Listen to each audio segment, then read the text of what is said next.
Tess, Tess, where are you? Hi, honey. Hi, thanks for having me on. Oh my God, honey, how are you? How you been? How you been? Oh, terrific. And it's been it's been wonderful. It's been wonderful. Yeah, and again, we talked, 6 months and a year and a half ago about, how are we going to handle, what's going on? And we both said we can go negative or we can go positive. And I think between us, it was an easy decision that, which road we were going to take. So again, and it's not been easy. I really have to say that it's not been easy at all. And you and I both have made a lot of sacrifices, a lot. And so, but here we are today, and here you are to share something. Let me just really quick mention that, there's something that I kind of wanted to explore when all this first hit. And it's not post-traumatic stress, it's post-traumatic growth.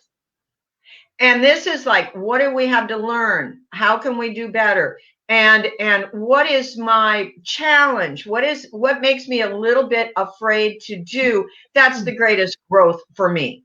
So we're going to talk about compassionate grooming, but would you do me a favor and would you hold something up for us right now? Well, one of my favorite magazines, as most people know, as my Animal Wellness magazine, but this issue is amazing. I love every article that are writing for them are the experts at their field, and they actually did an article in this issue, Passionate Dog Grooming. And who wrote that? Who wrote that? Truly. Tess Faulk wrote that article. Can you show us what they did? Because they did a beautiful layout. Okay. Yeah, show us the okay, for any reason, this is a great issue to get, but let's go to page, let's see, where is it? They did such a great, the presentation with the photos, let's see, can you guys see it? That is a beautiful layout. Yeah, beautiful. It's a few pages, and it's just so well done. Let me see where I can put you there. And did you request the pink? Did you request your signature pink? You know what's so sweet is I did not request it. I might have like given some hints or something. Good.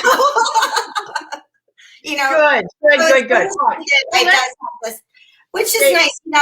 One thing about compassion grooming, and then they did choose pink. I don't know if it was because of me or not, but compassion is something that is from the heart, and pink, of course, is in our heart chakra. So it's just perfectly done. Animal Wellness magazine just hit it out of the park. And when they reached out to me about this article, my first reaction was like, oh my God, yes. I was so excited. I could not wait to talk about it. This is like, my favorite subject. This is my life. This is not a job. This is a lifestyle. So then I thought, okay, I'm going to whip this out in a few days. And you have these notebooks. A few days turned into a few weeks, and it really took a lot longer to write it because trying to edit myself was the hardest part. This to me is the biggest topic you could have asked me to talk about. And how do you put that into 1,000 words? Well, you really can't. It should be a subject that we can go on and on and on and on and on about because it changes per dog. It changes per dog owner. It changes per day, per weather. There's so much to be involved with when you are really involved in compassionate dog grooming. So we just narrowed it down as best we could just to give people a little taste of what they could look for and how to look for compassionate dog groomers. And go from there. So I thought, today this is a great time for us to there's still people, like you mentioned earlier, that are still quarantined where I live. We're not at shutdown. So there's things going on where some groomers are out working and people can actually get to a groomer, but there's some people that cannot get to a groomer yet. So there's things to do at home. which I know at the beginning of the pandemic season when it began, we talked a little bit about it, but we can talk about so much. So let's, what do you want to throw out? Okay, so I've got my, and I have my list too, but also I want to give a shout out because you had a mentor on this magazine article, Dr. I have a few mentors. Kangas. We love Katie, Integrative Veterinary Care. Which, she's one of my soul sisters like you. And, I work closely with Dr. Katie at Integrative Vet Care. It's here in Serena Valley, San Diego. And we are really soul sisters. So whenever we're talking together about compassionate grooming, it really goes back and forth with healthcare, with, the well. Let's go there. Let's go there. Oh, great. You've got a great banner up. The overall. So let's talk about that. Talk about that. Okay, so the overall well-being of the dog, whenever, let's see, where do we begin? So basically we're talking about, when we're talking about grooming, we can make skin, coat, ears, eyes, teeth, paws, nails, but the overall well-being of the dog, it doesn't just rely on the grooming, it relies on the nutrition. And so here's where, God, this goes on forever. So brushing the dog can be like basic 101 grooming, brushing every day if possible. And why is that important? Isn't that because there's a smooth repetition and we're stimulating and we're doing, we're bringing oils up. Yeah, keeping the coat clean and healthy without bathing. So regular brushing is super important. And before you even start there, we can be talking about puppies. We can talk about a newly rescued dog. We can talk about senior dogs. It can, and it's going to change with each one, but just a regular brushing. If someone does not know how to brush a dog, just start off with one tool and introducing that tool to that dog. If it's a new puppy, so they get familiar with it. That's not something like an unknown object that's coming towards them. Patience and rewards, praise, all that's going to be involved with brushing. So brushing is like 101 grooming. And sometimes it's as simple literally as a washcloth, right? Not a wet washcloth, a dry washcloth. And we just, there you go, any kind of cloth. And then I know you are a fan of essential oils and flower essences and homeopathic. So so do you spray any of that? Do you, how do you use that overall well-being? We're still on well-being and the topic is already spreading. There's so much. So basically, so I don't start any appointment without using BlackWing Farms flower essences. That's a God honest truth. And so for myself, before a dog is even in the room with me, I'm going to spray myself that day with probably teamwork, because I love teamwork as my foundation to start the day.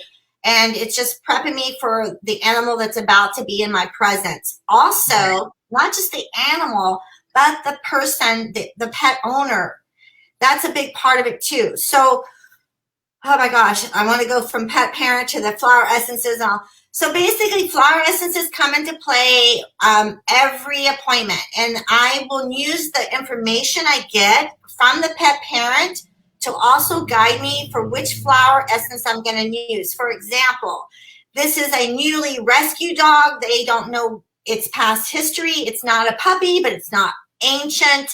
And we don't know if this dog's ever been professionally groomed, which could be just a bath or maybe even a haircut, full groom. Or had a bad experience. Had a bad experience with a groom. So we don't know. So what are we going to do?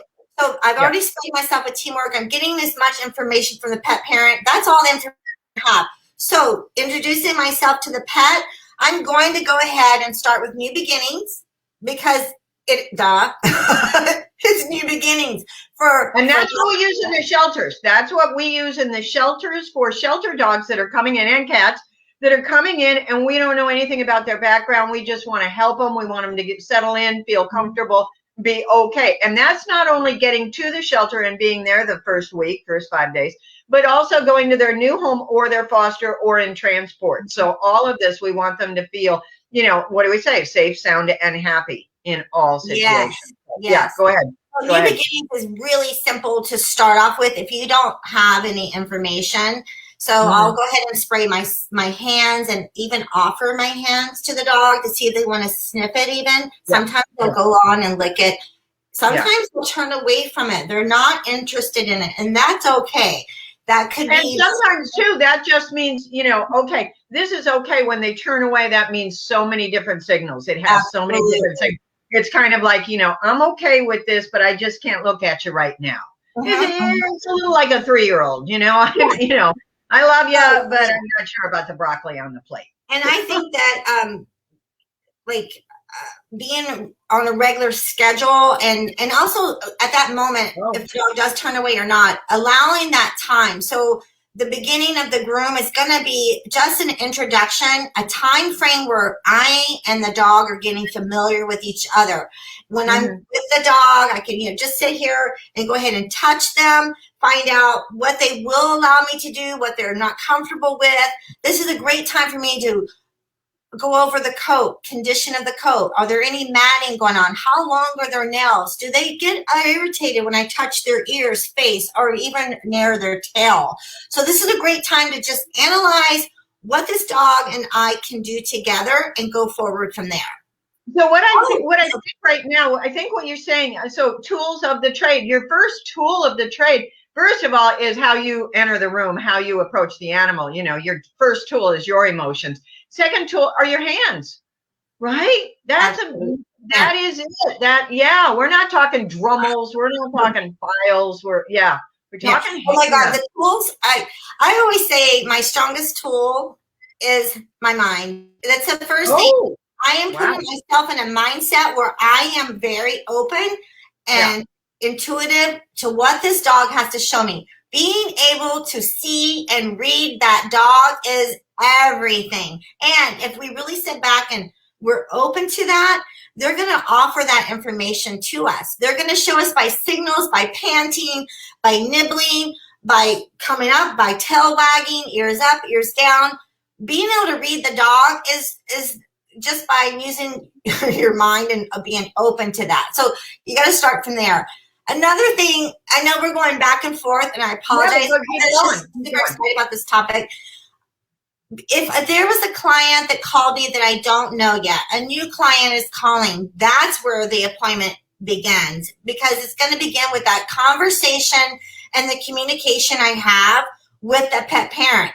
So are we on the same page? How much information can they give to me? Are they interviewing me at the same time? Am I the right groomer for them? Is this a match for us? Because it is a lifetime relationship that you are about to go into. It's kind of like a marriage. The dog is the common denominator, but the pet parent and the groomer are there together. So once you find that groomer that you communicate and back and forth, and that you feel that your animal is safe with, I mean, the pet parent has a lot of control there, and you want it to be a lifelong friendship between you and the parent. Yeah. And I have a question. Do you ever ask for access to either the rescue they came from, or to the veterinarian, or to any other part of that dog's team? And do you ask for permission sometimes to talk to them to find out more about the dog? Well, yes and no. I do get a lot of clients that are directly from the rescues, because I am super involved with the rescue world. And I love, definitely my passion is to help those rescue animals. That's where I really dive into grooming and rescuing, all together. So the pet parent has this information. I won't go any further, I don't need to. But there are rescues that are contacting. I just got a call this morning. There was a rescue that contacted me about a dog. They have the information already, so I'm going to communicate with them and with that foster person.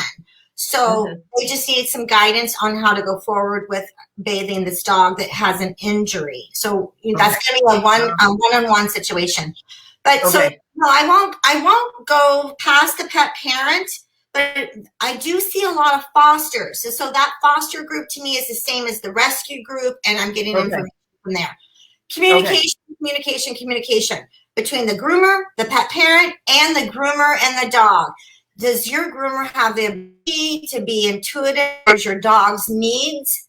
Is your dog senior? Does this dog have arthritis now? Does this dog, is this dog blind? Is this dog, are there any conditions like diabetes, heart condition, which would cause this dog not to be able to stand for long periods of time, or changing, or being able to control their body temperature? Say you're giving this dog a bath, it's a senior, but it won't let you blow dry it. So that's very common. We want to towel dry that dog, but warmth of that dog is super important for whatever climate you're in, what room you're in, being able to keep this dog at a proper temperature so he doesn't get too cold. I mean, there's so much to go on. And I mean, I know. And again, let me so much. When we're talking about like literally like remote, let's just say it, because if you're on the phone, that's a remote conversation. That again, we talk about nationwide, there are many, many places that are completely isolating right now with, almost back to stay-at-home orders. So what can the people do for their own animals in the meantime, before they see their wonderful groomers? What can they do to help the animal and get them ready for the grooming session? Okay, can they do anything? So I would put that into also, it's hard to put that in one general answer. You can talk about the pet parent with a new puppy or a new rescue that's not a puppy, or that already has an existing dog that can't get to the groomer, or now their dog is much older and they haven't been back to the groomer, and their groomer maybe won't do their dog because of the age. So what can the pet parent do in any of these situations? I would say in your routine, it is really up to you as the pet parent to do a daily routine and keep it on a schedule. Just like a child, the dog loves a schedule and a routine, and be conscious of the words you're using so that your praises, those words, they learn and have rewards. So let's talk about patience with brushing regularly, checking their nails, making sure the eye area here is clear, checking their ears. So as a pet parent, if you're going to groom your dog at home, so you need to regular brush. One of my favorite things too is like from whatever area you're in and whatever coat you have. I love having a flea comb on hand, just a flea comb. Yeah. We can do the old-fashioned combing through to check our dogs for any intruders, but also the flea comb is great here around the area just to help clean up this area. This area is an area that a lot of dogs tend to get a little teary in. Maybe they have too, because it gets teary, it gets goopy, and then it gets hard. It gets hard and crusty. Well, go ahead and put some water on your washcloth and make sure it's nice warm and not water, not cold, and just kind of hold it. And then that way it loosens that area, and we can wipe it down. If we just start picking at it, you're going to probably remove something that would leave a little boo-boo underneath. We don't want to do that. Right. So everything is right. And then a clean cloth for the other eye, just in case. Absolutely. Helpful going on. Combs and brushes.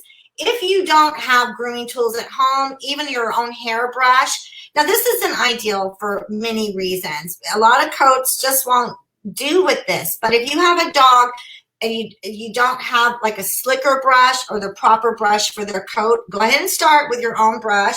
See what your dog allows. My dogs love brushing. They think it's like a little massage, and it is. So go ahead and start brushing your dog at home. Start from the top down and work your way through, separating, looking for mats, looking for any boo-boos, just trying to keep your dog's skin healthy. Brushing is the number one thing. The other thing is nails. I'm big on nails. That's where my business is at, is taking care of dogs' nails. It is so important for their posture and being able to stand and walk correctly.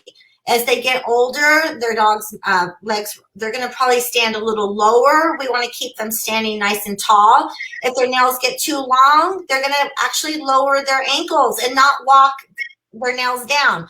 People say that all the time. They're like, oh, I walk a lot. My dog's nails are getting worn out.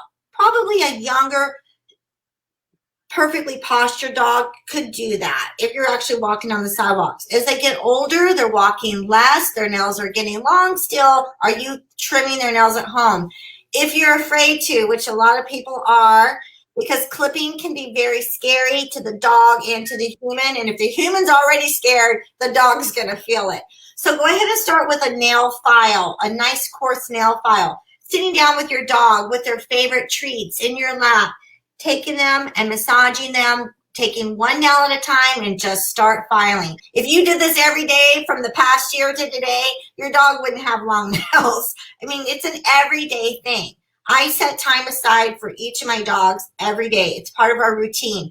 So I think a lot of people have learned to do that during the pandemic too. They've really taken on a lot more that they've relied on other people to do. And it's really wonderful. Now, as things go back into opening, the dogs will, you know, have the chance to probably go back to a professional groomer. But some people are going to want to continue doing it at home because they really enjoyed that bonding experience too, which is really cool. That's wonderful. I don't even know if I answered your question because there's just so much with one question. It opens a whole mind full of things to consider, everything to consider, you know, and that's a good thing to say right now, right? Because so I just put up your Instagram and I put up your website. Oh, thanks. Because, you know, you've got so much information there as well. And you are, I know you, I've known you for years now, and you will drop everything and talk to one person, unless you're with a client, unless, you know, client meaning, you know, 4 legs and first, or sometimes 3 legs, I know, and sometimes 2, you know, sometimes 2 working legs, sometimes none. I've seen you work in wheelchairs. I mean, literally. Oh my God, I got a call about a chicken. No way. And I was going to ask you, didn't you trim a goat or something like that once? So in my client base right now, we have dogs, goats, pigs, and I just got my call on a chicken.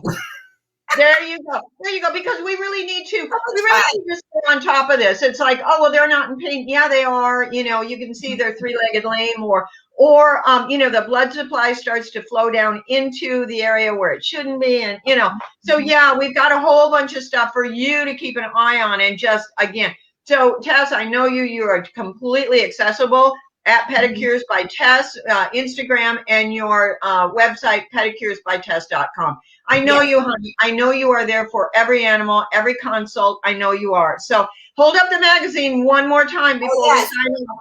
Animal Wellness Magazine. Thank you for this wonderful article on compassionate dog grooming. And I just want to say one more thing. Is just it's mentioned in the article too that there are, I mean, we hope that every groomer again is a compassionate dog groomer, and it doesn't mean that they have to be in a single salon where it's just one-on-one or a mobile groomer. They can be a compassionate groomer and be working in a large facility with many other dogs. This is where, as a pet parent, it comes down to you to say, what is really best for my dog, or what do you want for you and your dog? So I have dogs that are just so friendly with other dogs. They don't care about other distractions. They do fine in the bigger facilities, and that's terrific. Now, there's those dogs that maybe have some behavior things happening where they're very distracted by other dogs in the room. They can, they're not, you know, they just need a little more one-on-one attention. And that's when you can seek out these single one-on-one groomers, which is very available now. There's a lot of groomers that are during the pandemic have moved in and opened up a shop at home. There's groomers that are mobile that will come to you to make it very easy. If you are afraid to get out, no problem. There's so much available. So remember, everyone, do your research. There's so many wonderful groomers out there. And if you have any questions, I'm always available to talk. Obviously, I can't talk enough about this subject. I feel like we just barely touched the I know. So yeah. So you and I, we've been friends forever. We do co-interviews. So we will be back. Tess, I love you. I adore you. Guys give us more, whatever you want us to really talk about. Compassionate Dog Grooming, Animal Wellness Magazine. I totally recommend it for everybody. They always have wonderful articles. And in the meantime, they can get in touch with you through Instagram or your website. I love you. I adore you. And I hope everybody has a great day. Thank you. Bye. Thank you, Meg. Bye.